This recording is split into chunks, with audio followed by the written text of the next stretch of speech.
Sebastián Morales, yo soy el coordinador de este simposio. Soy ingeniero en biotecnología, doctor en ciencias biomédicas por la Universidad de Chile, académico de la Universidad Mayor y también uno de los miembros fundadores del Grupo Chileno de Cáncer Hereditario. Eh, Como soy el suertudo de coordinar este simposio, me puse primero. No, la verdad es que, para que no se enojen mis ponentes, el simposio tiene una estructura, o fue pensado con una estructura bastante lineal.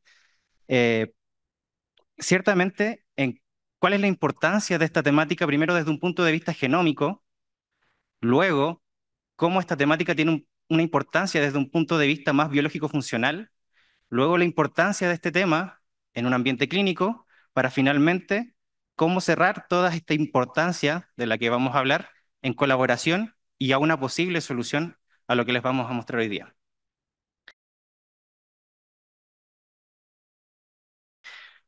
Mi presentación, entonces, trata un poco sobre las variantes de significado incierto con una mirada de lo que sucede en Chile y qué sucede con lo que está pasando hoy en día en inteligencia artificial en el momento de clasificar o interpretar variantes germinales, en este caso para el cáncer hereditario.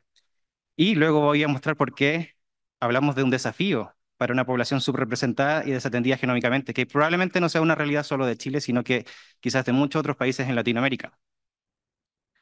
Para quienes no conocen Chile, Chile es un país bastante pequeño, pero bastante largo, y quienes han tenido la posibilidad de conocerlo sabrán que efectivamente es pequeño y muy extenso. De hecho, creo que viajar dentro de Chile por avión es mucho más caro que salir del país, así de extenso.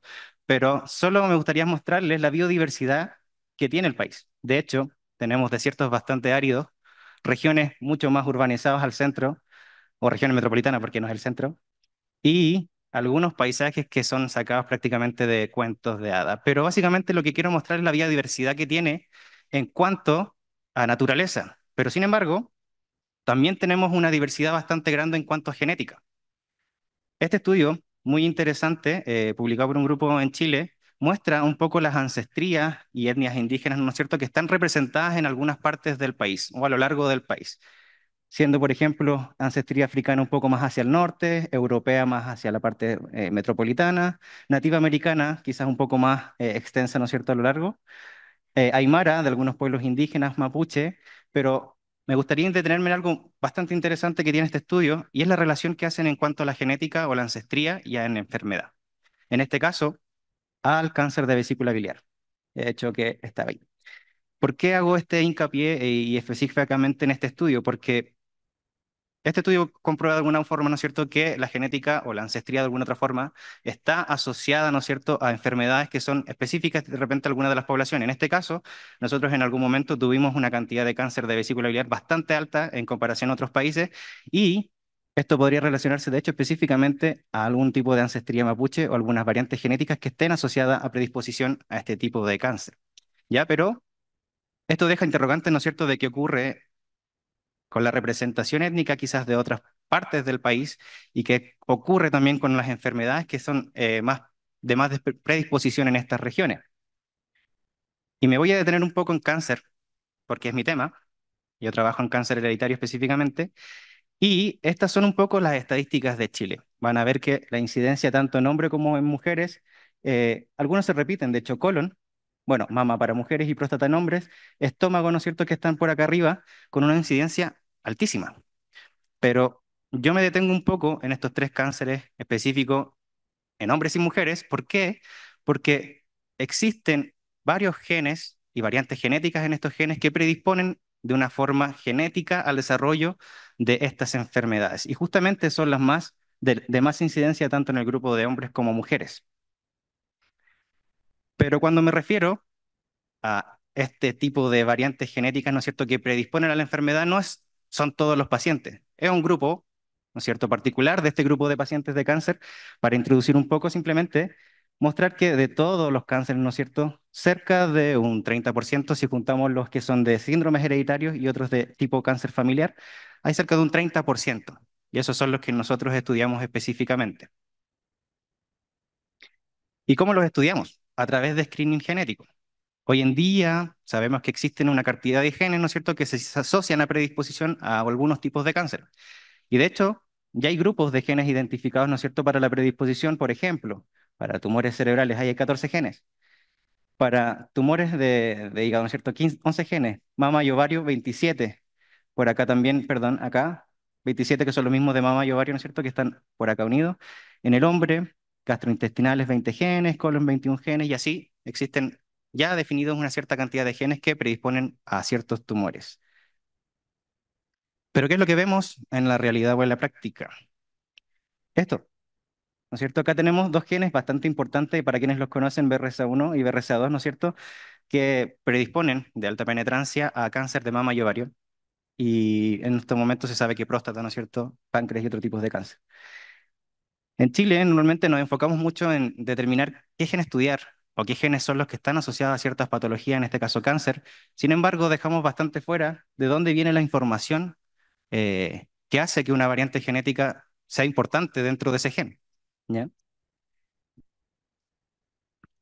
Para quienes se dedican a la clasificación de variantes o están más inmiscuidos en esta área, sabrán que esta tabla es casi una Biblia, donde básicamente están todos los pasos, ¿no es cierto?, de cómo clasificar o interpretar una variante genética. Esto claramente no lo inventó cualquiera. Estas determinaciones, ¿no es cierto?, cada una de estas determinaciones fue creada en consenso por el Colegio Americano de Genética Médica. Y finalmente es eso, es un consenso de cómo interpretar una variante genética germinal en este caso, para determinar si efectivamente tiene un impacto clínico relevante. Y son varios aspectos los que se evalúan, de hecho. Tanto datos poblacionales a frecuencia, predicciones computacionales, ¿no es cierto? Datos funcionales, datos de segregación en la familia, si son de nuevo para algunas variantes, ¿no es cierto?, un poco más extrañas, y así, ¿no es cierto? Y dependiendo, de hecho, de la clasificación o el poder que tenga esa variante genética, puede ganar más fuerza en cuanto a patogenicidad o menos fuerza, ¿no es cierto?, y ser benigna. Por lo tanto, todo lo que uno ve aquí, esto podría ser en sí la caja negra. Pero hoy en día tenemos ciertas actualizaciones de acuerdo a este tipo de criterios o evaluaciones de criterios. De hecho, hay diferentes guías de actualización. Este incluso es de hace muy poco, de febrero del 2024, de la Asociación Clínica de Genómica Científica de UK, del Reino Unido, ¿no es cierto?, donde tienen una guía de sugerencias y de buenas prácticas para la clasificación de variantes raras. Y es súper interesante porque tiene sugerencias de acuerdo a cómo clasificar hoy en día esta variante, ya que la tabla anterior, ¿no es cierto?, fue una tabla de consenso donde a medida que ha ido evolucionando, ¿no es cierto?, la clasificación de variantes, sabemos que hay ciertos criterios que han ido cambiando a lo largo del tiempo.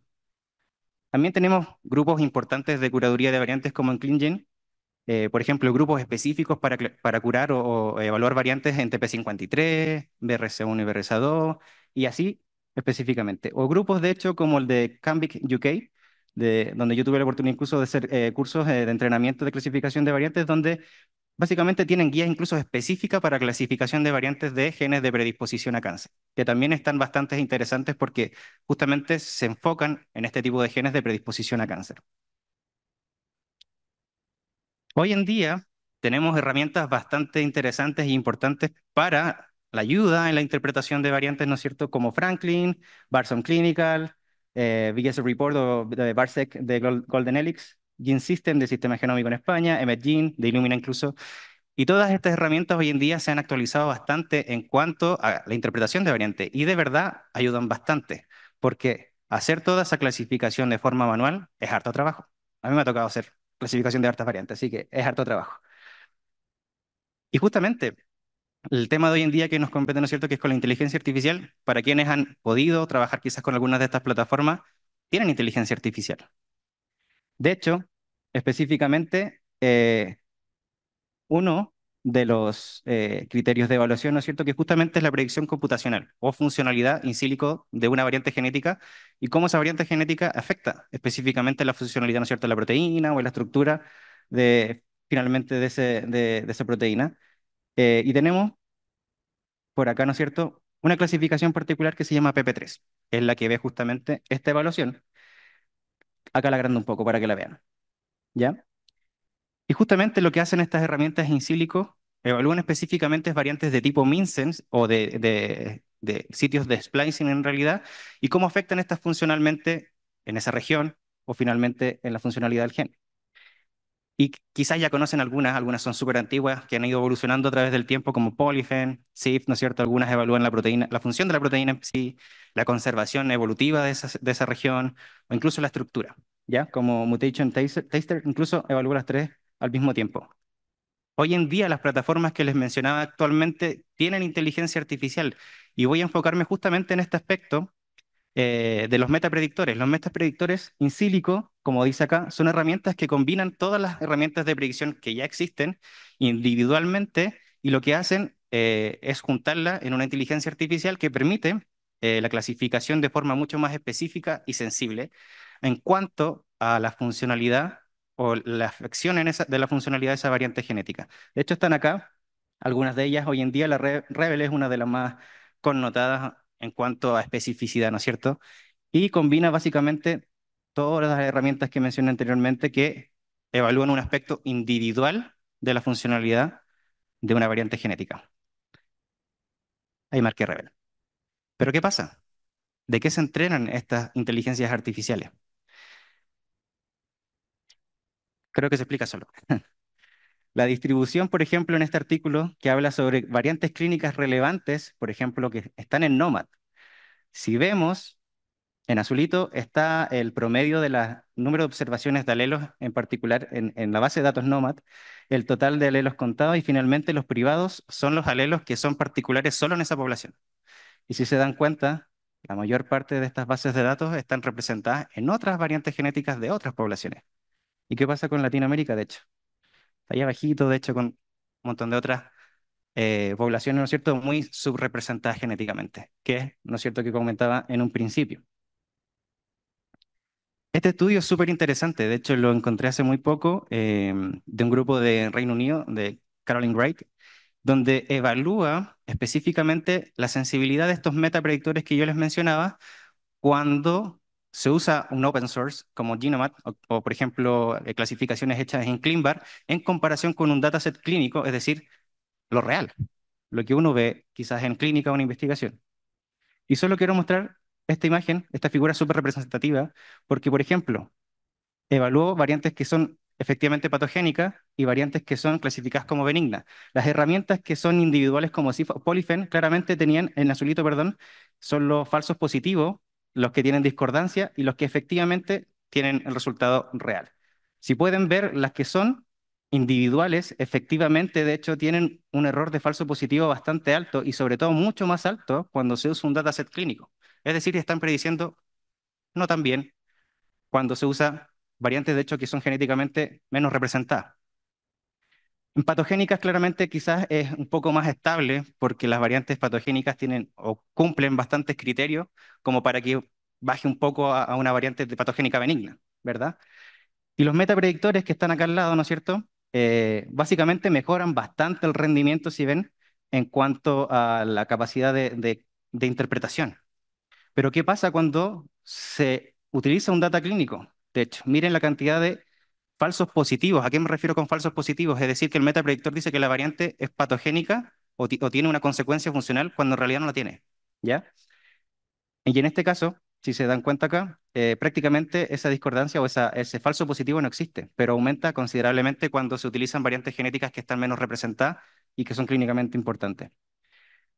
Para poner un poco en contexto lo que estamos haciendo en Chile, yo específicamente trabajo, como os comentaba, en cáncer hereditario y particularmente en lo que es descifrar un poco cuáles son las variantes genéticas y los genes más representativos para predisposición de cáncer en Chile.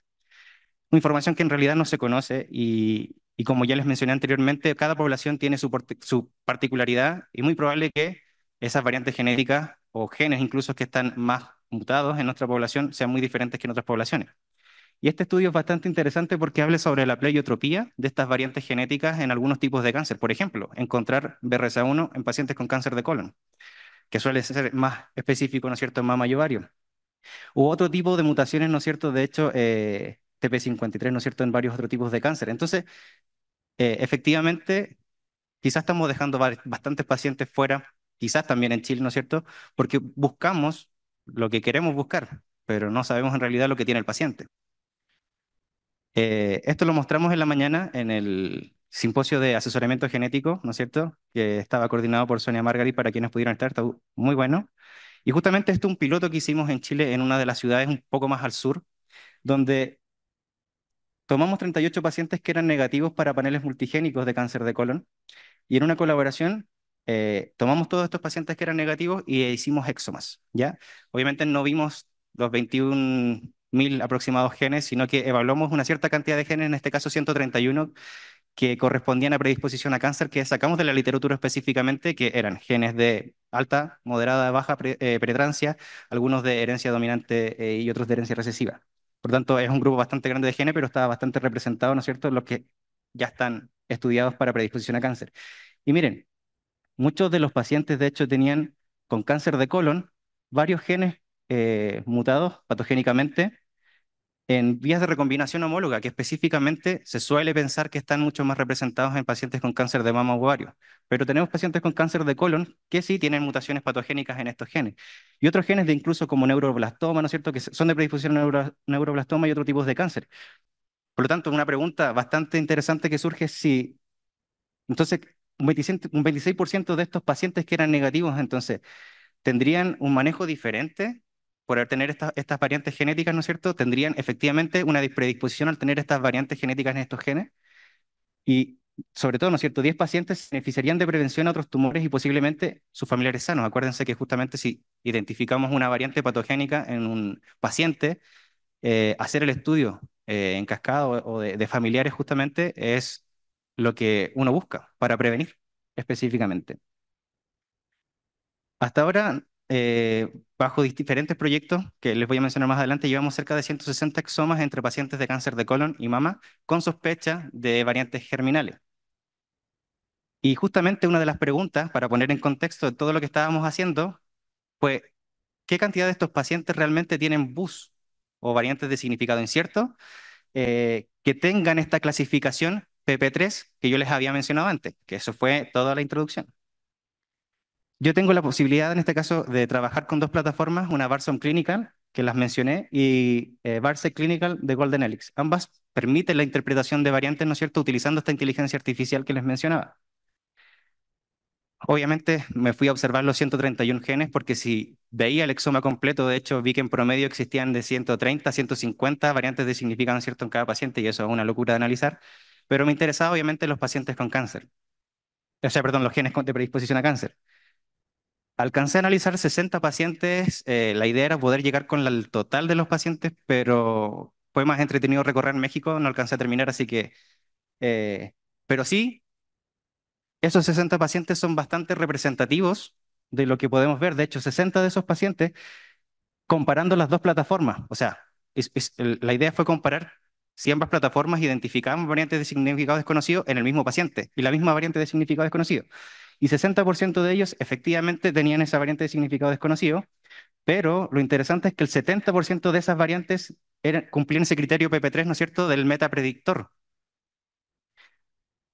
Una pincelada, ¿no es cierto?, de cuáles son estos genes que logramos identificar con variantes de significado incierto, tan importantes, por ejemplo, como BRCA1, MEN1, KIF1B que ya les mostré, APC, ¿no es cierto?, para colon, otros de recombinación, ¿no es cierto?, POL, RAT51, si logran ver, entonces son genes bastante relevantes. ¿Y qué es lo que pasa? Solo cumplían el criterio PP3. ¿Y qué es lo que pasa? Si utilizamos, de hecho, la guía de clasificación de variantes de acuerdo a la ACMG y la Asociación Molecular Patológica de Patología de Estados Unidos, ¿no es cierto? O incluso si utilizamos la clasificación de acuerdo al el score bayesiano, ¿no es cierto? Que son a través de puntaje, cualquiera de ellas hubiese arrojado que la variante era BUS. Y así, sucesivamente. Por lo tanto, no sabemos si efectivamente esas variantes de significado incierto que cumplen con el criterio PP3 realmente son un sesgo o realmente son BUS, ¿ya? Ah, me quedaban algunas. Por lo tanto, yo solo les estoy mostrando, de hecho, lo que está debajo del iceberg, porque la punta del iceberg son los datos. Realmente no existen datos genómicos, aunque si es que existen, probablemente sean privados porque todavía no tenemos quizás algún acceso público a datos genómicos, ¿no es cierto?, de pacientes que sean latinoamericanos. Y esto, de hecho, como les mencionaba, es lo que está por debajo del iceberg, de hecho. Muchas de las otras variantes que de hecho no he mencionado acá cumplen con criterios de frecuencia poblacional, es decir, una de los criterios para que una variante también sea patogénica es que no esté en las bases de datos, ¿no es cierto?, con su frecuencia o que la frecuencia sea muy baja. Y claramente, si yo voy a ver los exomas, hay muchas variantes genéticas que también cumplen solamente el PM2, que es decir, que son de muy baja frecuencia en las bases de datos. Pero efectivamente no sé si esas variantes están descritas en esas bases de datos realmente. Por lo tanto, también tengo muchas otras variantes BUS que cumplen solo con este criterio. O también qué pasa con los estudios funcionales hoy en día, que incluso le va a hablar un poco la doctora Yolanda Espinosa con respecto a la inteligencia artificial y los datos funcionales hoy en día, pero de una forma más biológica. Por lo tanto, tenemos varios aspectos que tomar hoy en día como relevantes. Uno de ellos, la subrepresentación de variantes genéticas latinoamericanas. Que como les dije, quizás hay grupos que sí tengan datos, pero probablemente no estén compartidos. La clasificación de variantes, manual o plataforma. Las plataformas, no les voy a mentir, que realmente son un apoyo bastante grande cuando uno trabaja en un grupo de a uno, cuando tiene que clasificar demasiadas variantes. En las plataformas apoyan bastante, pero sí hay que tener ojo justamente en variantes cuando, por ejemplo, tipo bus, o de hecho las patogénicas, suelo clasificarlas manualmente para corroborar que efectivamente cumplen con esa clasificación. Y la inteligencia artificial o machine learning, ¿no es cierto? No sé si han tenido la oportunidad de utilizar ChatGPT. Para mí es casi mi mejor amigo. De hecho, le tengo nombre y reconoce su nombre, porque una inteligencia artificial pasa a machine learning cuando uno le entrega datos, aprende de alguna otra forma y retiene. Y eso es lo que está pasando, porque toda la inteligencia artificial que se utiliza hoy en día, ¿no es cierto?, utiliza esta información, pero no la información nuestra de nuestra genética. Por tanto, es un punto bastante importante a considerar en ese sentido. Cuando hablé en la presentación, se abría en singular. En realidad, toda la investigación que hacemos es plural. Este es un grupo bastante bonito, ¿no es cierto?, que armamos hace un tiempo, de hecho, en Punta Arenas. Cuando vieron el mapa de Chile, el extremo más izquierdo, que es el más al sur, ¿no es cierto?, está Punta Arenas, la región de Magallanes. De hecho, la doctora Yolanda trabaja allá en la Universidad de Magallanes. Y armamos el Grupo Chileno de Cáncer Hereditario específicamente para abordar un poco esta temática. Claramente hay muchas otras temáticas, pueden ser enfermedades raras, pueden ser muchas otras, pero nosotros decidimos trabajar en cáncer, ya llevamos trabajando en cáncer y dijimos, ¿por qué no unir nuestras fuerzas, ¿no es cierto?, para abordar un poco esta temática? De hecho, investigadoras del Instituto Catalán de Oncología participaron para generar ciertos consensos con respecto a lo que estaba pasando en Chile. Algunas iniciativas que llevamos allá también en Chile, que son bastante relevantes, por ejemplo, en región más al norte, buscamos básicamente hacer screening de todas las mujeres con cáncer de mama que pasen, ¿no es cierto?, primero por el filtro de asesoramiento genético y decir que efectivamente tengan predisposición al cáncer, pero básicamente la idea es hacer el screening de todas las mujeres y justamente clasificar a las que sí tienen predisposición al cáncer y ver efectivamente cuál de todos esos pacientes, ¿no es cierto?, tiene mutaciones en qué genes y qué frecuencia, etcétera. También tuve la oportunidad, ¿no es cierto?, como les comentaba, de estar en el Instituto Catalán de Oncología en Barcelona, de entrenarme en la clasificación de variantes. Yo creo que ahí nació un poco este romance, me gustó bastante y me di cuenta de la necesidad que existe en realidad en Chile, pero no solo en Chile, sino que yo veo que en Latinoamérica creo que es un aspecto bastante relevante, ya que se está secuenciando harto. Sin embargo, sabemos lo que está saliendo de ahí, o si efectivamente lo que sale ahí, lo que se interpreta, es así. No sé. Por alguna razón, con la gente que colaboramos en Valencia, no estamos en el laboratorio, sino que siempre estamos en un bar o comiendo algo. No encontré una foto en un laboratorio, pero eso es lo bonito de colaborar, yo creo, que finalmente en cualquier parte te gusta lo que estás haciendo o trabajas de forma a gusto, ¿no es cierto? Y de hecho hoy día nos acompaña Alberto, que está acá, que va a hablar un poco al final sobre la colaboración que estamos haciendo de cómo abordar esta problemática de las BUS, pero con una mirada un poco más latinoamericana. Un poco de los proyectos, ¿no es cierto?, que les mencionaba que estamos llevando adelante, básicamente todos tienen la finalidad de secuenciar y caracterizar a nuestra población, en este caso en Chile, pero la idea final que queremos con el Grupo Chileno de Cáncer Hereditario es específicamente hacer público estos datos. ¿Por qué? Porque es lo que hace falta hoy en día. Y de hecho, ayer tuvimos una muy buena noticia con el Grupo Chileno de Cáncer Hereditario que postulamos un proyecto en Brasil para hacer 1.000 genomas y vamos a integrar todos estos datos juntas justo con la plataforma que estamos trabajando con la gente de Valencia, porque necesitamos diversidad y no la estamos compartiendo en estos momentos. Y la idea no es que los datos sean, ¿cómo se dice? Secuestrados, porque al final los datos son de los pacientes y la idea es que todo esto sea en beneficio de los pacientes. Así que eso les quería mostrar como inicio. Muchas gracias.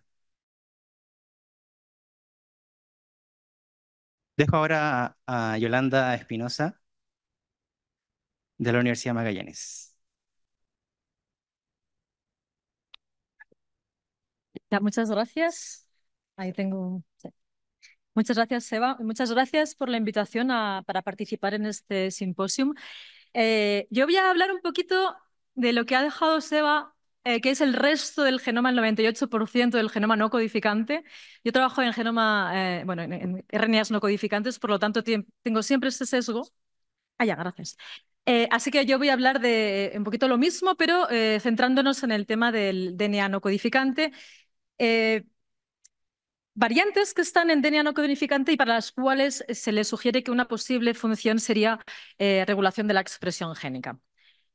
Bueno, Seba ya nos ha anticipado el problema. En cualquier flujo de trabajo que esté relacionado con un screening molecular, siempre nos encontramos con el mismo cuello de botella, que es una vez hemos hecho el estudio molecular y tenemos las variantes caracterizadas, en la mayor parte de los casos, como nos mostraba Sebastián. El problema es saber si estas variantes que hemos encontrado, desde benigna hasta patológica, puede ir, pues dónde están, ¿no? Dónde nos encontramos con la variante, es decir, la interpretación de los resultados que estamos encontrando.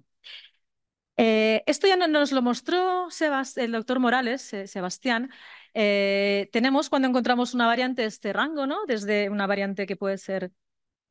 oye, perdón. ¿Cómo se...? ¿Está aquí? ¿El puntero? Es el otro, ya. Esta parte, ya, perdón. Ya, nos podemos encontrar desde las variantes que son absolutamente benignas hasta las patogénicas y en este gran punto nos encontramos con todas estas variantes que van desde probablemente benignas a probablemente patogénicas y el gran problema que tenemos con estas variantes de significado incierto. Aquí Sebastián nos mostraba este cuadro, ¿no? Del Colegio Americano de Genética y Genómica Médica con los criterios para definir si estas variantes que podemos encontrar son patogénicas, benignas, criterios que, como él mostraba, son muy variados, ¿de acuerdo? Pero yo quiero hacer énfasis en un punto importante y es el hecho de que casi todos los criterios que se toman en cuenta tienen que ver con proteína, ¿de acuerdo? Es decir, cuando vamos a sobre todo los modelos computacionales de predicción, encontramos que todos los criterios que nos pueden dar pistas sobre la patogenicidad de la mutación básicamente se basan en proteína. Y si miramos el cuadro con detenimiento, no vamos a encontrar un solo dato que nos esté hablando de cambios en la expresión génica. Por lo tanto, tenemos un gap aquí, ¿no? Tenemos un gap en el cual no estamos para nada focalizándonos o buscando en variantes que pueden estar en regiones, como decía, no codificantes y cuyo efecto funcional puede ser un efecto regulador de la expresión génica. ¿Y a qué se debe esto? Bueno, esto se debe a varios motivos. Es decir, nosotros, entre otras cosas, cuando estamos haciendo screenings moleculares, la mayor parte de las veces nos centramos en la secuenciación de la parte que está codificando proteína, ¿no? Que es aproximadamente un 1,5% del genoma. En los famosos exomas, secuenciamos exomas. Cuando yo pregunto por qué secuenciamos exomas, pregunto a los investigadores, ¿por qué estamos secuenciando exomas? Y la respuesta muchas veces es, bueno, porque la mayoría de variantes patogénicas están en los exomas. Entonces, ¿cómo lo sabemos si no estamos estudiando más que la parte de exoma que codifica para proteína? ¿Cómo podemos aseverar que efectivamente la mayor parte de las mutaciones patogénicas están en exomas? No lo podemos aseverar, no estamos dejando de lado un 98% del genoma en la mayor parte de las veces. Afortunadamente, al menos para mi entender, cada vez se introduce más la secuenciación de genomas enteros y pese a eso, hoy en día, dependiendo de la patología, cuando estamos realizando técnicas de secuenciación masiva, en realidad conseguimos encontrar una variante patogénica entre un 25 y un 80% de los casos. Es decir, que es verdad que no estamos tal vez buscando donde podemos encontrar la variante patogénica.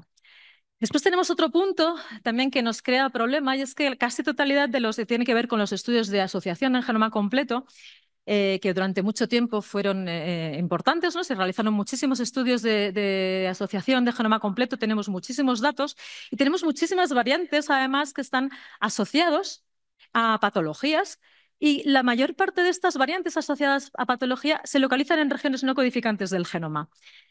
Podemos decir, ¿son variantes que están en desequilibrio de ligamiento? Sí, pero ¿cómo sabemos que son realmente variantes que están en desequilibrio de ligamiento? Y no podemos descartar que sean en sí variantes que aporten patogenicidad. De hecho, podría ser perfectamente que estas variantes que están en regiones no codificantes y que hemos encontrado asociadas a algunas patologías pueden estar implicadas, su efecto funcional pudiera ser la regulación en cis de niveles de expresión de otros genes, ¿de acuerdo?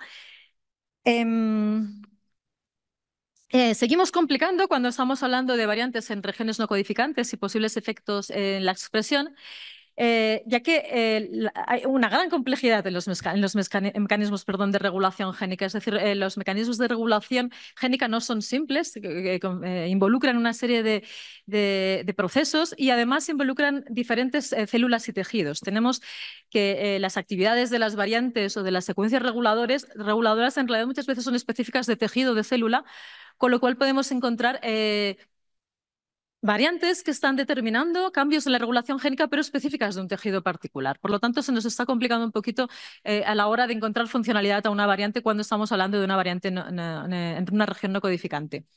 Y lo que tenemos finalmente como conclusión es que variantes en regiones no codificantes podrían tener en realidad un rol significativo en la etiología de muchas enfermedades, pero pese a ello, pese a que esto es un pensamiento y una idea que ya está bastante arraigada y que queremos, todos estamos de acuerdo que puede ser, estas variantes que no codifican para proteína actualmente no aparecen en las prácticas curadas ni en ClinVar ni en la de la Asociación Americana, perdón, ni en el Colegio Americano de Genética y Genómica Médica. Es decir, estamos obviando todas estas variantes. Eh, pero estas variantes existen, es decir, no es que no encontremos variantes, es que no las estudiamos, ¿de acuerdo? Cuando hemos estado secuenciando genomas completos o en los estudios de GWAS encontramos variantes asociadas de una manera directa o indirecta a patología. Y de hecho, bueno, yo estuve buscando un poquito, me gustó este estudio porque en este trabajo que está publicado en BMC Genomics muestran cómo a partir de variantes de OMIMI de ClinVar, en concreto 27.558 variantes en enfermedades mendelianas, bueno, un número determinado en enfermedades complejas, otro número determinado en enfermedades en cáncer hereditario y otro número determinado en cáncer somático. Lo que hicieron ellos fue ver la repartición de estas variantes en estas 4 categorías de enfermedad en función de su localización genómica en diferentes elementos reguladores, ¿de acuerdo? Elementos reguladores, que son 9 tipos de elementos reguladores, tomaron en cuenta, según Phantom y ENCODE, ¿de acuerdo? Entonces se hicieron esta simplemente localización de las variantes en elementos reguladores, según Phantom y ENCODE, diferenciado en 4 tipos de patologías. Y lo que encuentran en estas variantes, que repito, son variantes que están directa o indirectamente asociadas a las patologías en estudio, encuentran que hay una localización preferente en elementos reguladores específicos y además, dependiendo del tipo de patología, son diferentes. Es decir, hay una distribución heterogénea de la localización de las variantes no codificantes en diferentes elementos reguladores en función del tipo de patología. Por ejemplo, en las enfermedades complejas lo que vemos es que hay una gran variedad, una gran cantidad de variantes que se localizan casi el 50% en intrones. Muy poquitas son variantes missense, un 2%. Muchas, un 10% creo recordar en 5' de los genes y un 10% a 3' de los genes. Entonces tenemos una distribución determinada para una enfermedad compleja que cambia cuando tenemos en cuenta enfermedades de tipo mendeliana, ¿de acuerdo? Aquí a la derecha, o el cáncer también somático o hereditario. Es decir, hay muchas variantes realmente que están asociadas a patología, que están en elementos reguladores y la distribución es heterogénea y diferente en función de qué tipo de patología estamos estudiando.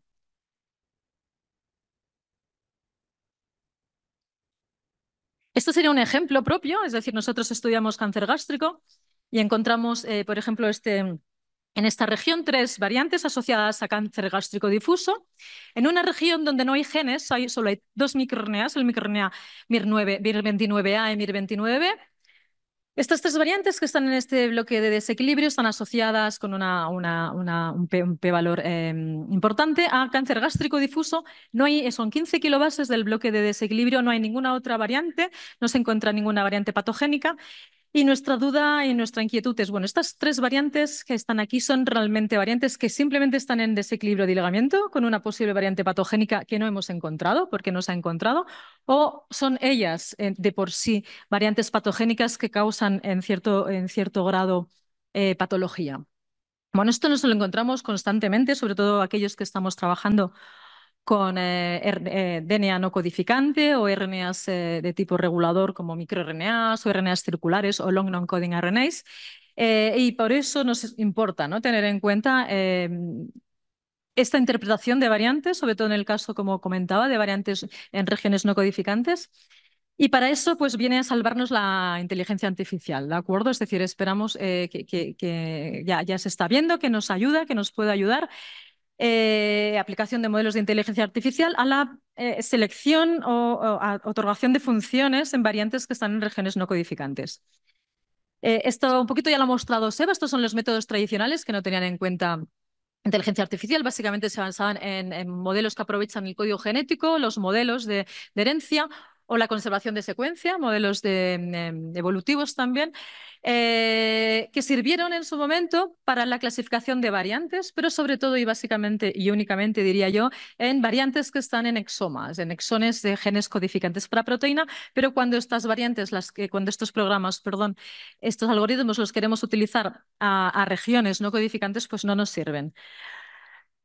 Para eso, como les decía, pues sí que hace unos años se aparecieron métodos de aprendizaje en profundo que nos han ayudado, métodos de inteligencia artificial, que lo que hacen es utilizar grandes cantidades de datos genómicos para nutrir los algoritmos y nos permiten ir un poquito más allá, ¿de acuerdo? Tanto en variantes codificantes como no codificantes. Aquí te muestro un listado solo de los... están ordenados eh, cronológicamente, los últimos son los más actuales. Son programas que utilizan métodos de aprendizaje profundo para poder predecir y dar peso al efecto funcional de variantes, específicamente en el caso de variantes que están en regiones no codificantes para proteína, ¿de acuerdo? Es decir, una selección de métodos que se enfocan en estas variantes con posible efecto regulador y posible efecto en la expresión génica. No voy a ir uno por uno porque es simplemente una muestra de lo que hay. Sí voy a enfocarme un poquito en los dos últimos, que son métodos que se han publicado en los dos últimos años. El método SEI, bueno, el algoritmo SEI y el FinSurf. SEI es un método de aprendizaje profundo que lo que permite es el mapeo y clasificación de secuencias de ADN en lo que ellos llaman clases reguladoras. Clases reguladoras que serían, ellos definen 40 clases reguladoras en el paper, un paper que por cierto fue publicado en Nature Genetics. Y estas clases reguladoras se refieren, por ejemplo, a regiones promotoras o regiones potenciadoras de la expresión específicas de tejido, es decir, enhancers específicos de tejido. Y 6, perdón, funciona a través de un modelo de aprendizaje profundo que está entrenado para predecir más de 20.000 perfiles de regulación diferentes. Estos perfiles de regulación podrían ser, por ejemplo, sitios de unión a un factor de transcripción. Y para su entrenamiento, utilizaron más de 1.300 conjuntos de datos extraídos de líneas celulares y diferentes tejidos, ¿de acuerdo? No voy a entrar en el detalle del método porque, bueno, para eso tenemos nuestras colaboraciones, ¿no? Y Alberto tal vez luego nos puede explicar más sobre el método en general, ¿no?, de estos tipos de programas. Pero en este caso concreto, SEI, a mí particularmente me gusta o me ha gustado porque las predicciones que realiza además están respaldadas por datos de expresión específica de tejido y por datos de EQTLs, ¿de acuerdo? De LOCI y de rasgos cuantitativos de expresión, además también de datos que tienen que ver con patrones de constricción en el genoma, ¿de acuerdo? Así rápidamente lo que ellos muestran en este artículo y con sus a través del uso de los programas y del aprendizaje profundo, es que bueno, no tan solo clasifican las variantes encontradas en estas clases reguladoras, sino que también pueden predecir y dar un valor, ¿de acuerdo? Un valor, una cuantificación global al papel que pueden tener de efecto funcional en la expresión génica, en la regulación de la expresión génica. Y la visualización de los datos es en este tipo de estructura, donde en el centro lo que nos muestran son secuencias que tienen un valor nulo, es decir, a las cuales no se les supone una actividad reguladora, su actividad reguladora sería débil o nula, y de este núcleo irradian diferentes ramas, y estas ramas muestran secuencias con actividades reguladoras específicas, y cuando se agrupan pues son secuencias que tienen actividades reguladoras específicas. Para poner un ejemplo, pues podrían ser, por ejemplo, variantes de secuencia que están agrupadas en funciones que tienen que ver, por ejemplo, con la potenciación de la expresión específica de un tejido particular, ¿de acuerdo? Tienen en cuenta además varios tejidos, de manera que tienen bueno, hasta unos 40 clases, como les comentaba anteriormente. Y bueno, SEI lo que hace es predecir los efectos de cualquier secuencia o variante, tanto si es una variante que se ha encontrado asociada directamente con una patología o proviene de un GWAS, y nos da, a partir de un alelo de referencia y un alelo alternativo, que sería la variante que nosotros queremos estudiar, una predicción, ¿de acuerdo?, de cómo sería su posible papel funcional dentro de una clase reguladora específica. Solo para mostrar, bueno, este programa se puede usar de una manera amigable, porque además tiene una web, ¿no?, en la cual nosotros podemos manualmente meter las variantes y ver nuestras predicciones. Y bueno, tenemos vamos a ver otro programa de estas características muy rápidamente. Es el programa que se llama FinSurf, es parecido, es un programa también de aprendizaje automático, que también predice el efecto funcional de variantes reguladoras que están en sitios no codificantes para proteína. Y el entrenamiento en este caso tiene que ver con el uso como control positivo de 880 variantes no codificantes, pero que se les sabe que son patogénicas porque han sido validadas y provienen de la base de datos del HGDM. Y como control negativo, ellos usaron 31 millones de variantes no codificantes que se sabe son benignas y que provienen de CleanBar. Estos 31 millones de variantes, en realidad ellos acabaron después de un modelo ajustado con 67.000 variantes, pero son las que utilizan como control negativo para el aprendizaje de este método. Y bueno, una característica importante del método es que es capaz después del aprendizaje, es capaz de predecir no solo si la variante tiene un rol funcional, sino también predice qué gen puede estar siendo regulado por la variante. Es decir, si se predice un score para la variante que está determinando un efecto funcional en la regulación, también el programa nos puede decir sobre qué gen está participando esta regulación de la expresión génica. En el artículo que les mostraba, en el cual presentan el programa, ellos muestran los resultados en un set de variantes que ellos conocen, en 30 patologías diferentes, con variantes patogénicas conocidos, y lo que encuentran es que FinSurf es capaz de identificar la variante que se conoce patogénica en un 73% de los casos. Lo cual, teniendo en cuenta que estamos hablando de variantes no codificantes, en las cuales hay muy poco trabajo realizado, encontrar un 73% de positividad es realmente un dato bastante bueno, ¿de acuerdo? Entonces, el problema que ya adelantaba Seba, en realidad es que, bueno, sí que tenemos programas y métodos de inteligencia artificial que son capaces de predecir, pero que cuando son aplicados a poblaciones que no han participado en la entrega de los datos que entrena el programa, pues tienen mayor grado de incertidumbre. Es decir, estos métodos de inteligencia artificial o de machine learning, cuando son aplicados a poblaciones que no han aportado datos, pues obviamente el grado de incertidumbre es mucho mayor. Por lo tanto, el problema es que tenemos que aportar datos, ¿no? Tenemos que aportar datos y nutrir estos programas, entrenarlos con datos regenerados en nuestras poblaciones, las poblaciones, en este caso de América Latina, que es un poquito lo que hablaba y comentaba Seba en su presentación. Y bueno, nosotros desde el Grupo Chileno de Cáncer Hereditario, Seba ya comentaba, ¿no? Estamos como grupo en colaboración con el grupo de Valencia, con Alberto, que nos va a presentar ahora a continuación en la siguiente charla en su trabajo, con el grupo de Óscar Pastor, que está aquí presente. Y también como grupo estamos colaborando con el ICO, con el grupo que lidera la doctora Conchi Lázaro, para intentar hacer un estudio parecido al que ellos están realizando en Barcelona, este estudio, que es el proyecto Impact Bus, nosotros queremos hacer algo parecido aquí en Chile y es básicamente recoger datos, más datos, no solo datos genómicos, sino también otros datos ómicos, datos de expresión, ¿de acuerdo? De manera de adoptar una estrategia de genómica funcional que pueda ayudarnos a nutrir estas herramientas de Machine Learning con nuestros propios datos, ¿de acuerdo? Y además intentar luego, una vez tenemos variantes y hemos predicho su posible funcionalidad, intentar también hacer estudios funcionales que nos apoyen los datos de la predicción, ¿de acuerdo? Estudios funcionales de expresión o con líneas celulares. Y bueno, y un poquito para acabar, tres puntos, quería tocar tres puntos importantes. Uno es que evidentemente la interpretación de datos genómicos se ha acelerado con la implementación y la incorporación de estas técnicas de inteligencia artificial, lo que permite tanto la investigación y el conocimiento más profundo de los mecanismos que están causando la patología, como ayudar a la parte clínica, al manejo y prevención de enfermedades.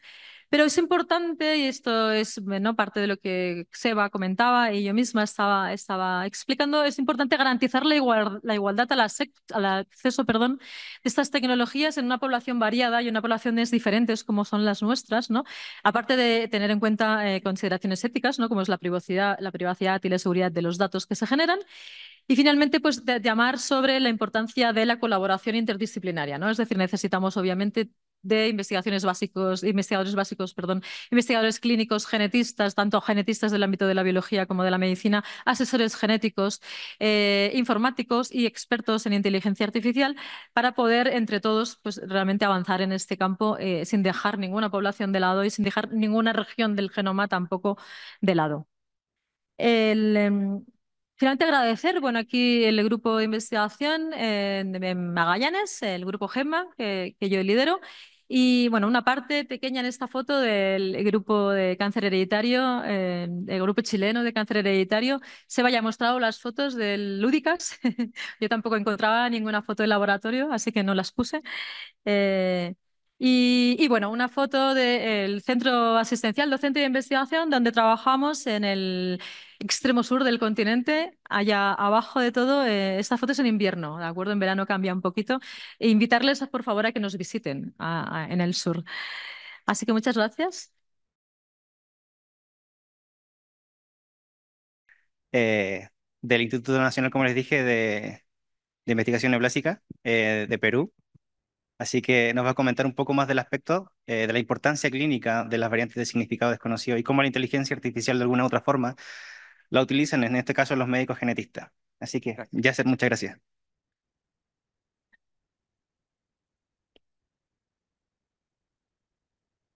Am, sí, sí, bien, ¿no?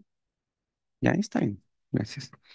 Buenas tardes, muchas gracias. Como bien contaba Sebastián y Yolanda, las dificultades que tenemos en este momento, existen herramientas como inteligencia artificial y a pesar de ello resulta que no podemos llegar al diagnóstico en un 60, 70, 80% de los casos.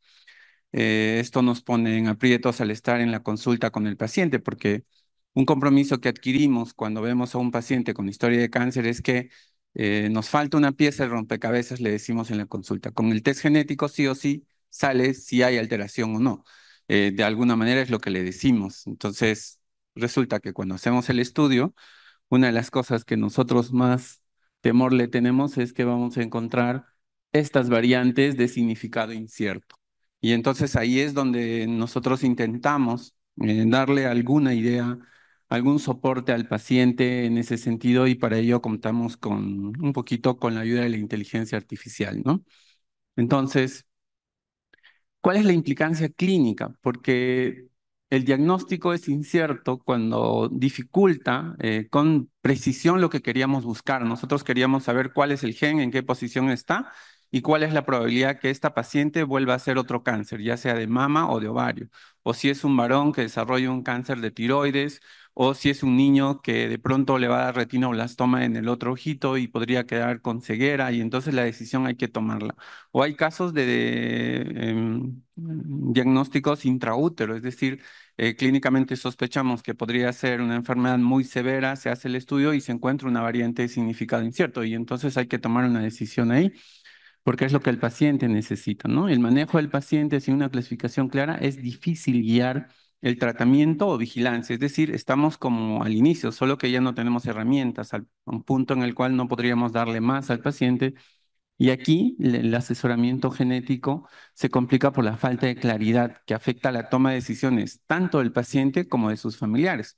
Porque si ya nosotros vemos que un paciente está afectado con cáncer, los familiares quieren saber si ellos también van a estar afectados o no con cáncer. Entonces todo esto se complica porque encontramos una variante de significado incierto.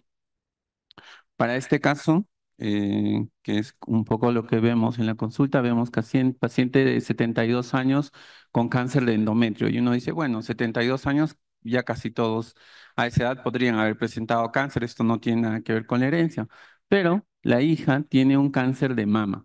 Y entonces aquí decimos cáncer de mama antes de los 40 años, probablemente haya un componente hereditario. Y si vemos un poco más en el heredograma, el tío tiene un cáncer de cerebro. Y entonces aquí ya tenemos tres personas con tres tipos diferentes de cáncer que son miembros de una misma familia y por lo tanto alguna predisposición genética habrá. Como decía Sebastián, le hacemos una pregunta a nuestro amigo el chat GPT, porque esta es ya la primera ayuda que nos va a dar de inicio. Decimos, bueno, puede ser cáncer de mama hereditario, BRCA1, BRCA2, cáncer de endometrio, podría ser con síndrome de Lynch, y este cáncer cerebral está fuera de discusión. Pareciera ser que no forma parte de la herencia, sino más bien un hecho que es producto del azar.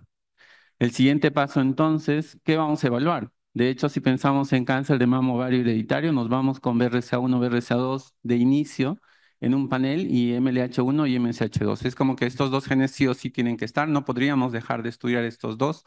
Y por otro lado, la asesoría, ¿no? Plantearle de que estos genes asociados al síndrome de Lynch son importantes, sobre todo por la historia de cáncer de endometrio y la evaluación del riesgo en familiares, ¿no? Aquí ChatGPT nos está diciendo que se recomienda estudiar a los familiares directos, especialmente a los hijos, para determinar si también son portadores de alguna variante genética. Entonces, es un poco en general cómo nos puede ayudar de inicio. Cuando se hace el estudio genético, vemos efectivamente BRCA1 tiene una alteración intrónica a 5 pares de bases del sitio, a 5 pares de bases en un sitio intrónico y esto se clasifica por defecto ya como variante de significado incierto. Está en un sitio que no codifica, pero sabemos que afecta el splicing. Por lo tanto, es muy probable que esta proteína no se sintetice como debería.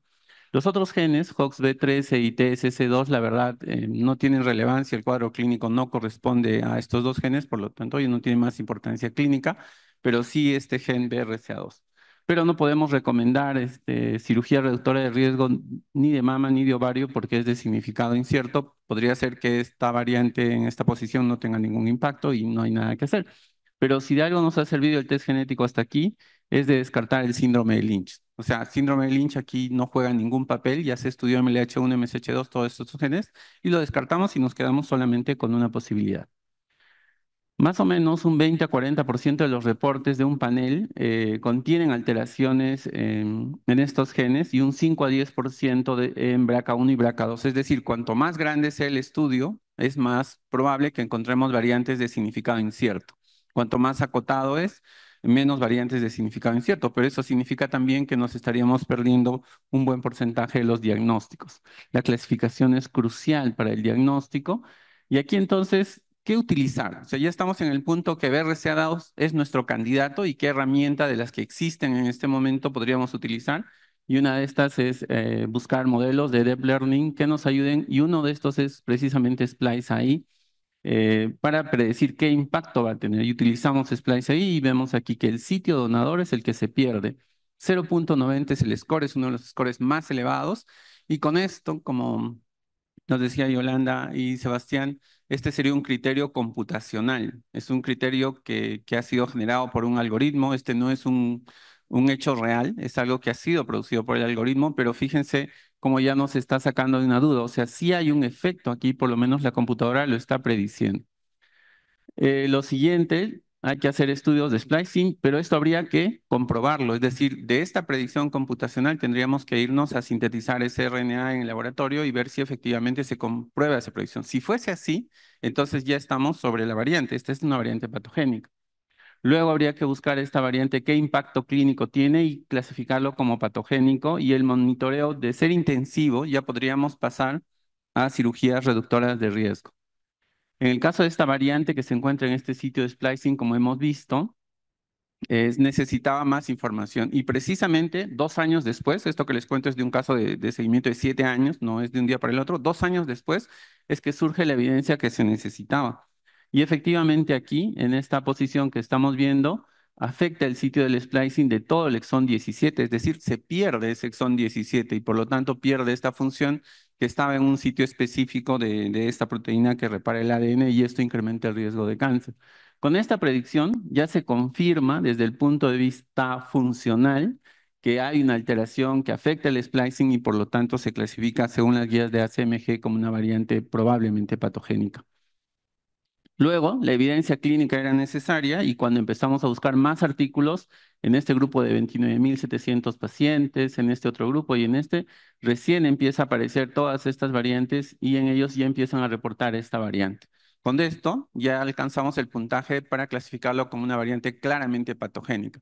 Pero lo que quería mostrarles también es cómo el splice ahí entonces nos ha predicho algo que con el tiempo se ha querido comprobar, y que esta sería una variante probablemente patogénica, y esto ya ayuda al diagnóstico. Es decir, 2 a 4 años con esta información hemos podido saber en qué va a terminar, cuáles son los manejos que hay que hacer. Sin embargo, la parte clínica no acepta los modelos computacionales como mandatorios para el manejo, pero esto ayuda definitivamente a las familias. Y de ahí ya calculamos los riesgos de desarrollar un cáncer de mama. Por lo tanto, resonancia de mama bilateral una vez al año es una indicación mínima que debemos dar al paciente, y en relación al ovario, una cirugía reductora de ovario evita la muerte por cáncer en este grupo de pacientes. Entonces son dos indicaciones que se devienen de esta confirmación.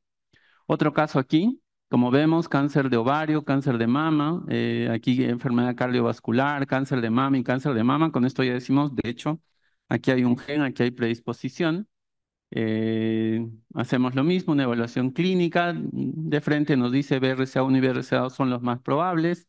El control sin estudios genéticos es una ecografía de ovario transvaginal, que es muy molesto obviamente para las pacientes, pero es la única herramienta que tenemos. No podríamos recomendar una cirugía reductora y un marcador de CA 125 mientras se hacen los estudios genéticos.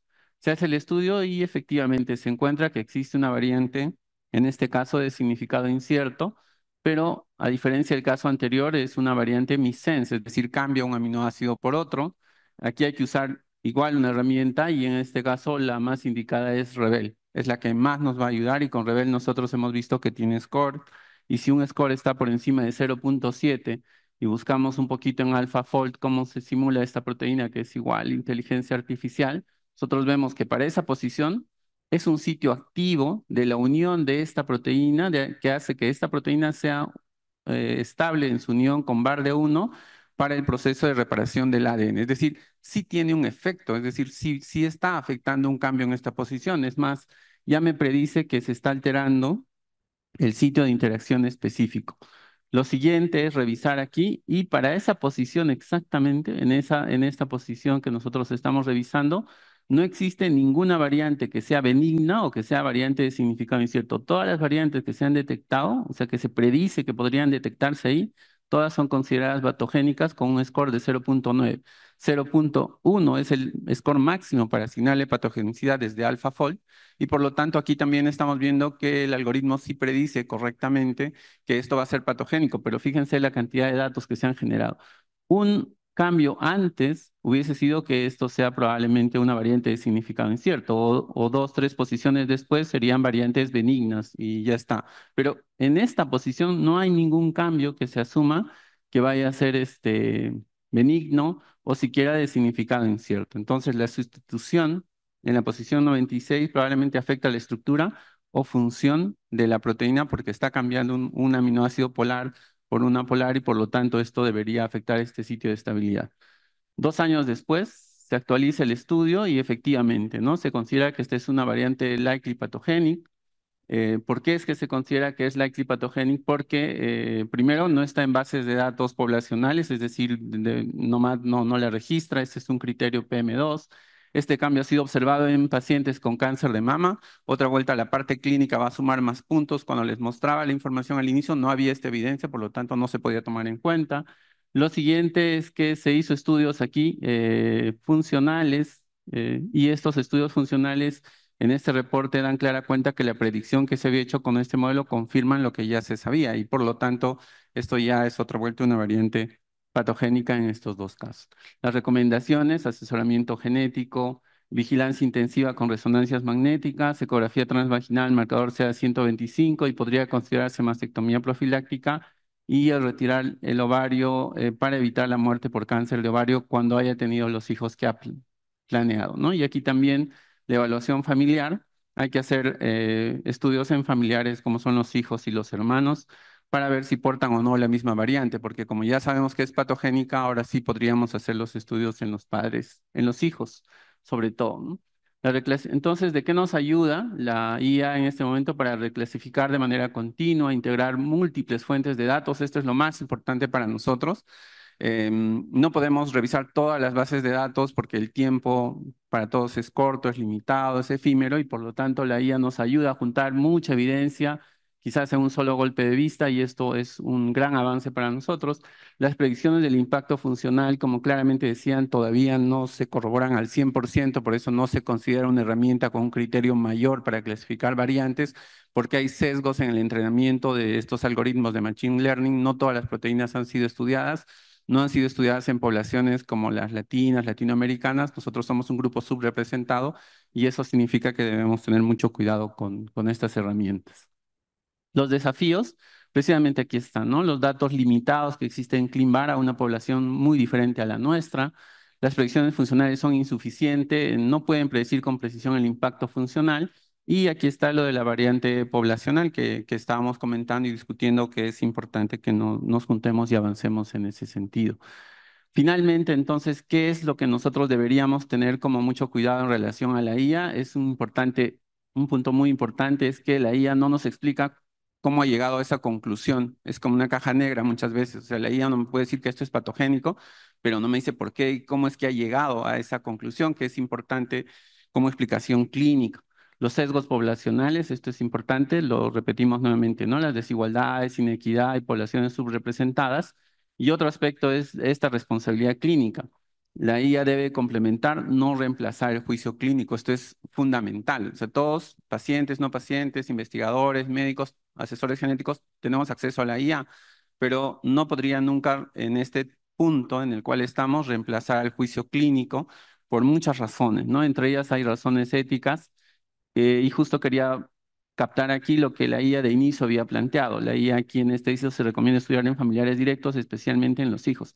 Actualmente no se hacen estudios en hijos cuando hay variantes de significado incierto y menos cuando son menores de edad, porque no sabemos qué impacto podría tener esta información en un adolescente, ¿no? Decirle al adolescente vas a morir de cáncer de mama o de ovario o vas a tener este impacto es muy, muy grave y por lo tanto no todo lo que nos diga la IA con toda la fuerza y el potencial que tiene lo debemos dar por hecho. Entonces, estos aspectos hoy nos hacen tomar en cuenta que esta es una herramienta muy valiosa y sin embargo todavía dependemos del juicio crítico y del juicio humano para ver qué información sí la podemos tomar en cuenta y qué otra información la verdad todavía no la vamos a aceptar del todo, ¿no? En conclusión, la IA tiene el potencial de transformar la clasificación de variantes genéticas, reduciendo el número de bus y el tiempo, que es valioso para todos, mejorar el manejo clínico en la toma de decisiones y el asesoramiento. ¿Por qué ayuda en este punto?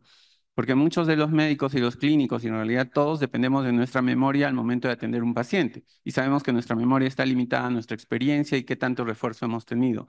En el caso de la IA, esta nos ayudaría porque sería una supermemoria para que no se nos pasen por alto diagnósticos que no nos hemos planteado. En ese sentido ayudaría muchísimo, ¿no?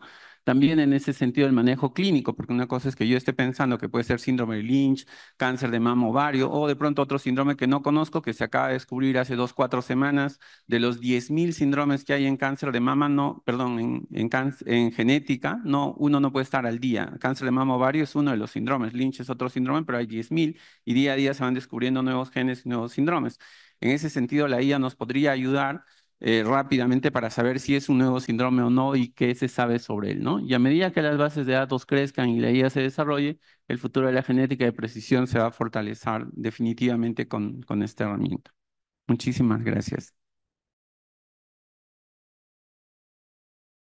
Y me gustaría dejarlos ahora con la última presentación del doctor Alberto García, que nos va a presentar un poco más desde la parte informática, ¿no es cierto?, de la clasificación de variantes, cómo las BUS son tan importantes y cómo observar quizás estas variantes de una forma distinta. Me refiero a variantes genéticas latinoamericanas.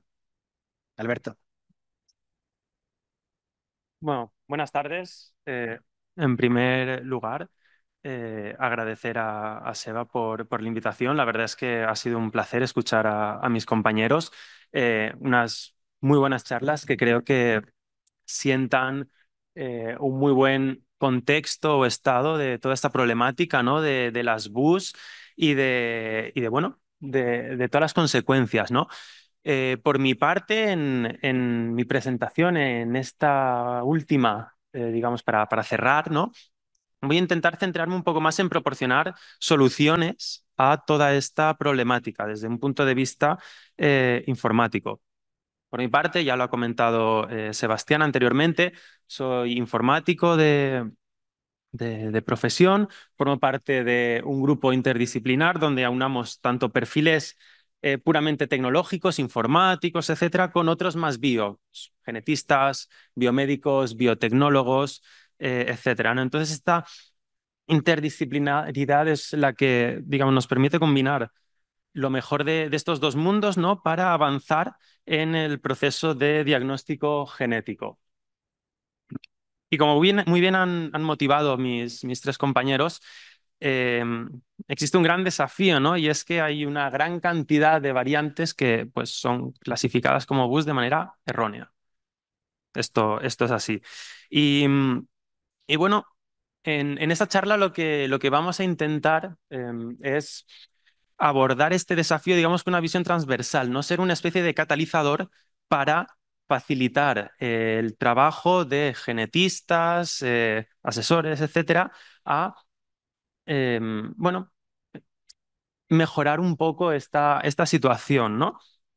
En ese sentido, y como bien sabemos, porque Seba lo ha comentado al inicio, existen bastantes herramientas que, bueno, se están enfrentando a este desafío, pero que, pues bueno, de momento no están siendo capaces de solucionarlo, al menos no de manera completa, ¿no? Y dijimos, bueno, vamos a ver, partiendo de nuestra experiencia, ¿no? Y también de la interacción con distintos clínicos, genetistas que utilizan esta herramienta, ¿no? Llegamos a unas conclusiones de que existen como cuatro grandes puntos débiles o limitaciones que hace que no estén pudiendo cumplir o superar ese desafío de reducir el número de bus. ¿De acuerdo? Entonces, bueno, primer punto que está un poco relacionado con lo justo de la charla anterior es el hecho de esos procesos costosos de integración, ¿no? De datos que hacen que queden fuera datos o información pues que potencialmente puede ser de interés. ¿De acuerdo? El segundo, temporalidad, que también se ha visto reflejado en las charlas, ¿no? Cómo con el paso del tiempo se crea nueva información, se actualiza, lo que antes era, pues, hace una dirección más, digamos, Lightly Pathogenic pasa a ser BUS o de BUS pasa a ser Lightly Benign, ¿no? Hay toda una evolución constante muy grande que lo hace a una velocidad, digamos, mayor a la capacidad que tienen estas herramientas de gestionar el cambio, ¿no? Ya sea por limitaciones tecnológicas o por limitaciones humanas, digamos. También hay otro punto que es uno de los más relevantes a mi juicio y es que actualmente estas herramientas, ¿vale? Me gusta clasificarlas en dos tipos, las que no ofrecen ninguna personalización, ¿vale? Y las que ofrecen una personalización muy ligera que casi que me atrevería a decir cosmética, ¿de acuerdo? No son capaces de abordar toda la complejidad, todas las particularidades del contexto. Y por contexto me refiero a características del paciente, características de la enfermedad, el conocimiento propio de los doctores, ¿no? Que muchas veces no son capaces de, de integrarlo con las herramientas. Esto lo veremos más adelante en unos ejemplos. Y finalmente otro aspecto trivial que sí que hemos visto con varios colaboradores, que llega a ser un dolor y que afecta de una manera más, digamos, indirecta, ¿no? Y es el hecho de que em, falta esa personalización de la que hablaba, también se traduce a la generación de esos reportes con la información básica que va a servir para hacer toda esa asesoría genética, etcétera, ¿no? Es decir, no tienen esa libertad de decidir qué información mostrar y cómo mostrarla, ¿no? Entonces, bueno, como resumen, podemos decir que estas herramientas son actualmente demasiado rígidas, les cuesta evolucionar, adaptarse, etcétera, ¿no? Y bueno, pues como comentaba anteriormente, nuestra misión es pues ser un catalizador que pueda, digamos, sobrepasar, ¿no? Todas estas limitaciones. Y bueno, volviendo a este desafío inicial, ¿no?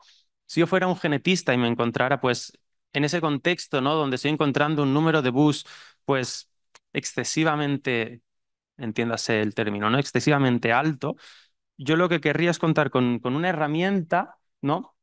Que aborde pues dos retos. El primero, reducir ese número de variantes de significado incierto y el segundo, mejorar esa precisión, ¿no? En aquellas variantes que tras esa reducción inicial pues sigan considerándose pues de significado incierto, ¿no? Y bueno, pues ¿cómo abordar estos dos retos, ¿no? Pues bueno, por un lado, escuchando de primera mano todas esas necesidades, todos esos dolores de los genetistas que nos han estado comunicando durante todos estos años de colaboración, de modo que podamos tener pues todos esos requisitos, ¿no? De primera mano y que pueda ser algo que existe esa herramienta que mencionaba anteriormente, ¿no? Que, que pueda, pues bueno, tomarlos, digamos, con una buena prioridad, ¿no?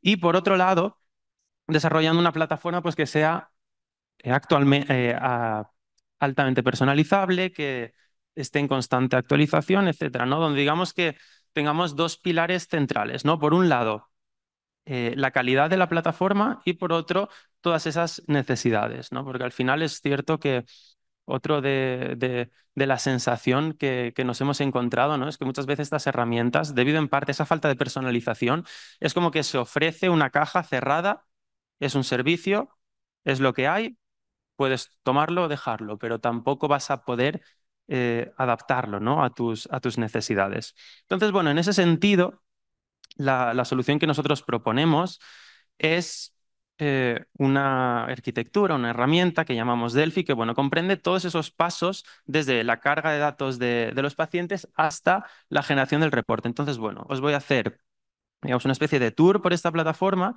y vamos a discutir un poco más en detalle, pues, cómo estamos abordando todos esos retos, ¿no? Asociados a las variantes de significado incierto y cómo podrían ayudar, pues, a distintos genetistas, doctores, etcétera, ¿no? Un poco reducir todos esos dolores que os han estado comentando, pues, mis compañeros en las tres charlas anteriores, ¿no? Pues, bueno, yo como genetista, pues, obviamente empezaría iniciando sesión en el panel de usuario. Tras esto tendría un acceso pues bueno, a mi panel con toda la información de las muestras, todas las acciones que puedo realizar sobre ellas, siendo una de esas acciones, pues bueno, pues generar ese informe, ¿no? Pero claro, ¿qué es lo que sucede por debajo entre el instante en el que, claro, yo como genetista aprieto ese botón y el momento en el cual obtengo el informe? ¿Qué pasa por debajo? ¿Cómo me enfrento a esos retos asociados a las variantes de significado incierto? Bueno, pues lo que tenemos es un workflow que se divide en tres procesos distintos: una anotación, un filtrado y clasificación de variantes y una generación de informes. Y aquí, como pueden ver, en cada proceso se nutre, ¿de acuerdo? Esta parte de aquí abajo se nutre de conocimiento experto que es necesario, es imprescindible para llevar a cabo este cometido, ¿no?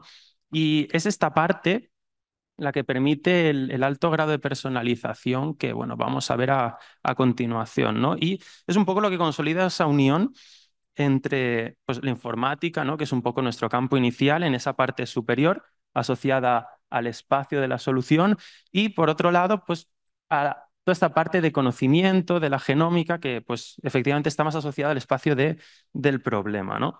Entonces, bueno. Primero que todo, pues destacar el hecho de que bueno, es un proceso que está totalmente automatizado y claro, esto es lo que hace posible que pues, cuando no hay información reportada en fuentes externas, etcétera, pues que se pueda ver reflejada en los informes de los pacientes, lo que serían mis pacientes, pues de forma prácticamente instantánea, ¿no? Y claro, recuerden que Esa temporalidad es una de las limitaciones identificadas por los partners con los que hemos trabajado, que bueno, también han mencionado mis compañeros en charlas anteriores, ¿no? Entonces, bueno, en primer lugar, claro, esa información se incluye en nuestra base de conocimiento. Esta base de conocimiento integra información de más de 80 bases de datos, ya pues, poblacionales, predictivas, información clínica, bibliográficas, etcétera, ¿no? Estas bases de datos son actualizadas de manera continua y en este punto sí que me gustaría destacar que es algo que está abierto a la inclusión de bases de datos propias, ya sean privadas o públicas, ¿no? Pero digamos, el usuario tiene la libertad no de trabajar solo y únicamente con las bases de datos que se dan, digamos, pues, por defecto, ¿no? Sino de incluir las suyas de manera totalmente transparente.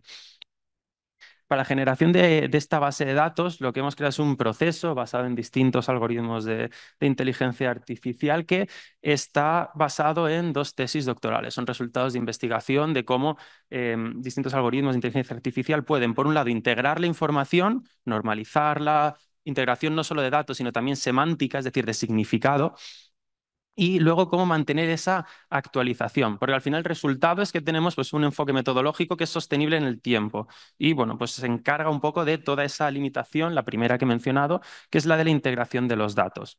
Y esta base de conocimiento, ¿de acuerdo? Nutre el primero de los procesos de nuestra herramienta, que es lo que sería, digamos, la anotación realizada por lo que hemos nombrado como anotador. Este es un desarrollo propio del grupo. Empezamos con distintas herramientas open source. Vimos que había ciertas limitaciones en términos de cómo conectar la información y en términos de eficiencia también, ¿no? Entonces, bueno, digamos que tras ese desarrollo interno, pues llegamos a los estándares deseados y permitimos anotar variantes por distintos criterios, digamos, ¿no? Coincidencia exacta, coincidencia parcial, expresiones HGVS y por pertenencia a rangos, ya sea de secuencias genómicas, de transcriptoma o de proteoma. Es decir, esta variación me cae dentro de este rango, si no, cae fuera, está contenido, etcétera.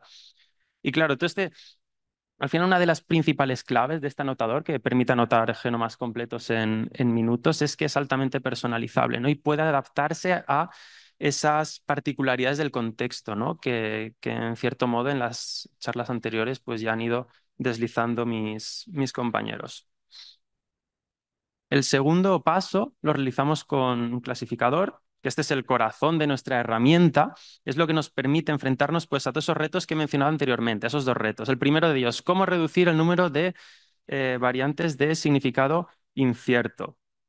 Aquí, bueno, primero sí que quisiera destacar que tenemos este anotador que es resultado de una tesis doctoral que finalizará a principios del año que viene. La verdad es que ha dado bastantes buenos resultados, ¿no?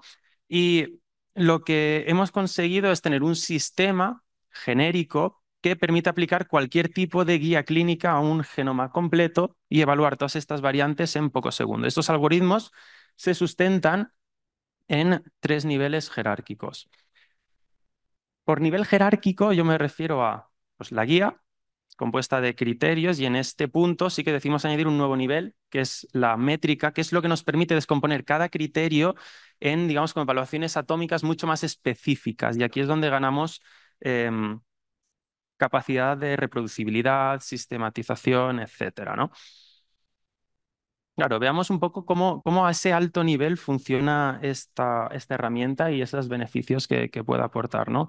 En primer lugar, el usuario pues selecciona esta guía clínica de interés para su caso en particular, pero ya han comentado mis compañeros que este paso puede no ser trivial, porque no es que haya una verdad absoluta, no tenemos una única guía clínica que podamos utilizar, ¿no? Existen realmente cientos de guías clínicas, algunas generalistas, otras específicas, pues consideran un gen en concreto, consideran una enfermedad, etcétera, ¿no? Entonces también un poco todo ese mar de información que tampoco está integrado y que es un proceso bastante costoso.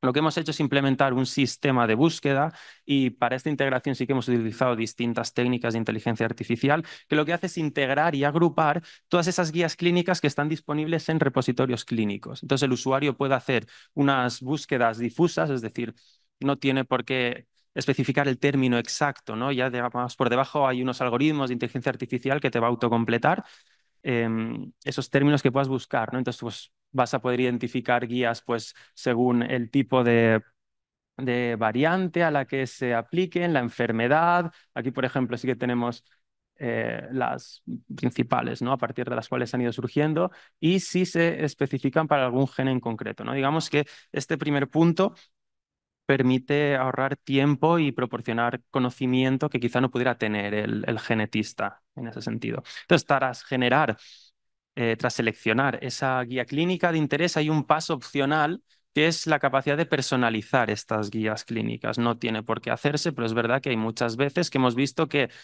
genetistas se enfrentan al problema de, vale, tengo una herramienta, estoy aplicando esta guía clínica, pero me gustaría modificar ciertos parámetros, etcétera, ¿no? Entonces, bueno, tenemos la posibilidad de personalizar a nivel de guía, de criterio y de métrica, pues cómo se evalúa sí, los valores límite, etcétera, ¿no? Todo un poco esa posibilidad. Y además, en caso de ser necesario, también pues, ofrecemos la posibilidad de crear guías desde cero, ¿no? Para cuando haya casos muy particulares, muy específicos, etcétera. Y claro, finalmente ya solo restaría. A ver, ¿dónde está? A ver, porque parece que se ha bloqueado. No, no,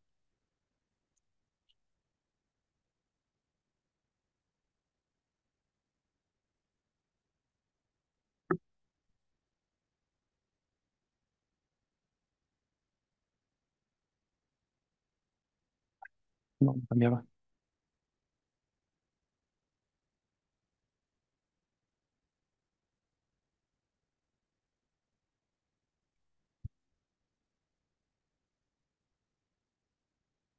Bueno, pequeño problema técnico.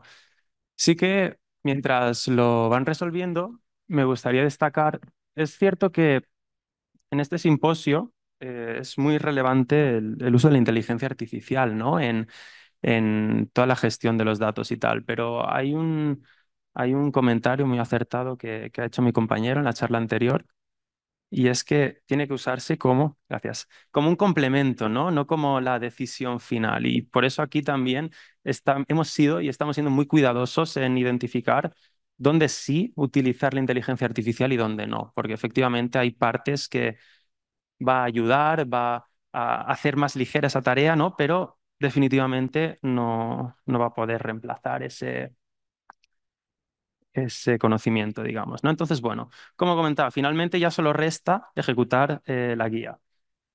Después, en cuanto al segundo reto, que es cómo esclarecer, ¿no? Ese significado de las BUS, hemos implementado unos algoritmos que ya en la primera charla se ha comentado un poco ese tema vale, una bus es una bus, pero no todas las bus son iguales, ¿no? Hay bus que puede que tiren un poquito más hacia la Patogenic, otras un poquito más hacia la benign y hay otras que, bueno, pues efectivamente son una bus de manual y ya está.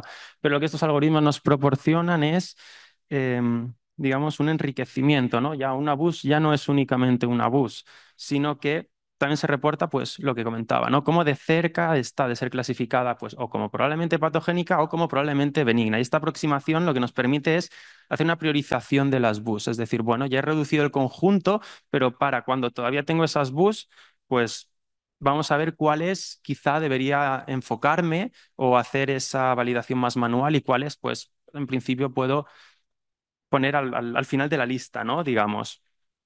Y finalmente, el último proceso, el de generación de reportes, se lleva a cabo una plataforma modular, lo cual nos permite una personalización total. Es decir, qué vamos a mostrar y cómo lo vamos a mostrar. Queremos que sea una lista, queremos que sea un cuadro de texto, queremos que sea un gráfico de barras, pues esto es algo que el usuario puede definir y, y no tiene ninguna limitación en ese aspecto, ¿no?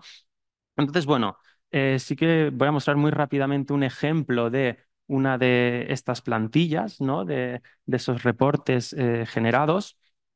Aquí, por ejemplo, vemos cómo tenemos una tabla que muestra un resumen de las variantes reportadas para este paciente en concreto. Aquí, en este caso, pues tiene dos BUS que pues, bueno, son potencialmente relevantes, ¿no? Pues porque una está clasificada pues, como hot y otra como warm, es decir, está en la parte alta de esa clasificación. Y bueno, a partir de aquí comienza pues, una descripción detallada de cada una de esas variantes relevantes. Empezamos con un resumen, un summary, ¿no? De lo que se ha evaluado, cómo, de la consecuencia de la variación, etcétera.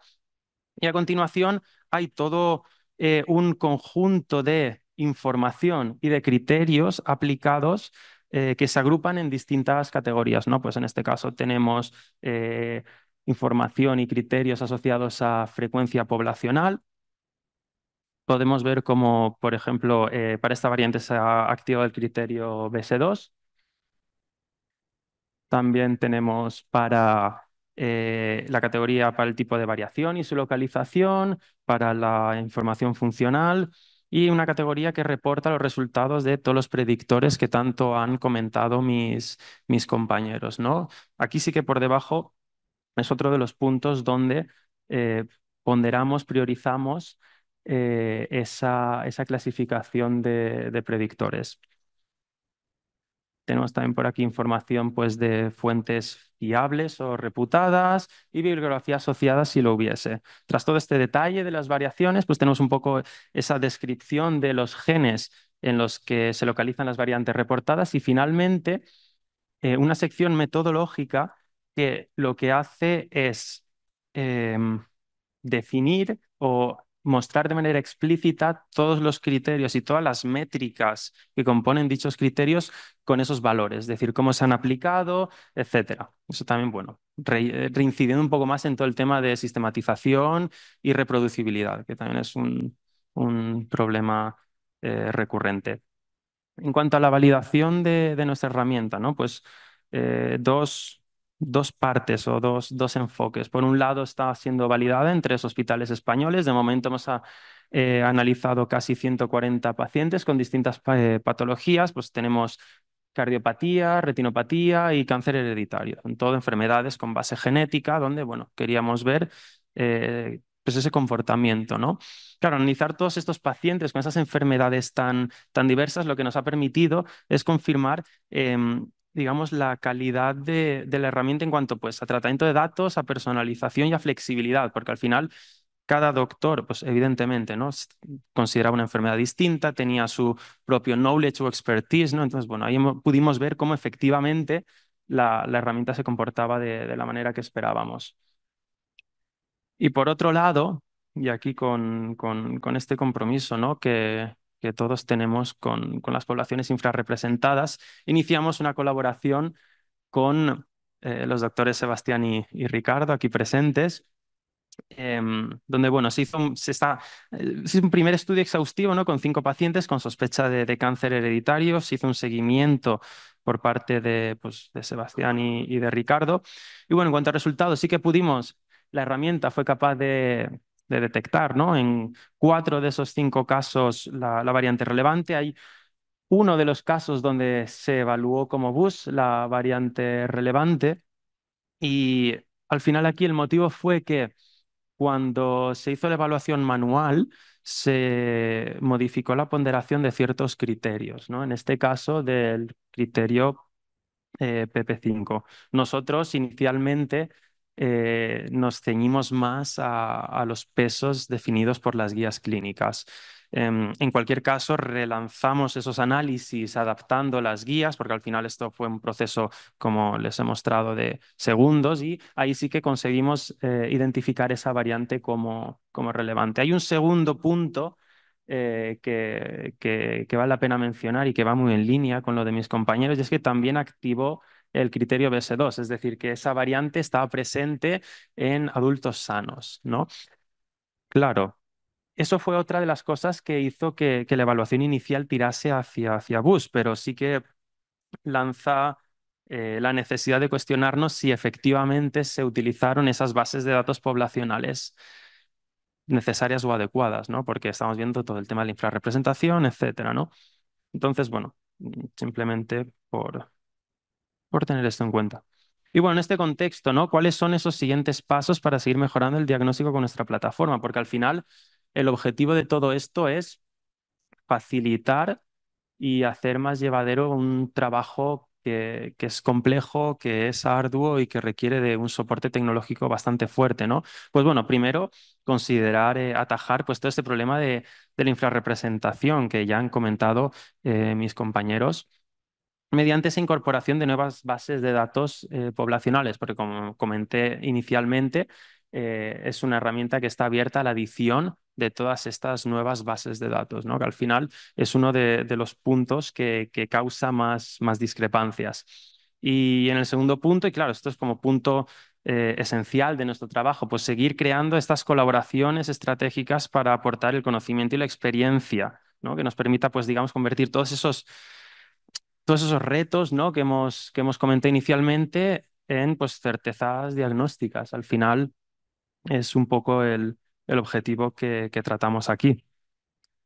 Así que con todo esto, si bueno, deseasen más información o lo que sea, pues les invito a discutir ahora, a discutir después o durante las preguntas. Y nada, si por lo que fuese, pues ustedes no pudieran quedarse tras este simposio, tuviesen alguna duda, estuvieran interesados, ¿no? en poder probar esta herramienta, a ver si realmente facilita en algo el trabajo diario, ¿no? Pues tienen aquí un QR que, bueno, es para que nos proporcionen el correo electrónico y nosotros nos pondríamos en contacto con ustedes, pues a la mayor brevedad posible. Así que nada, con esto termino. Muchas gracias por su atención.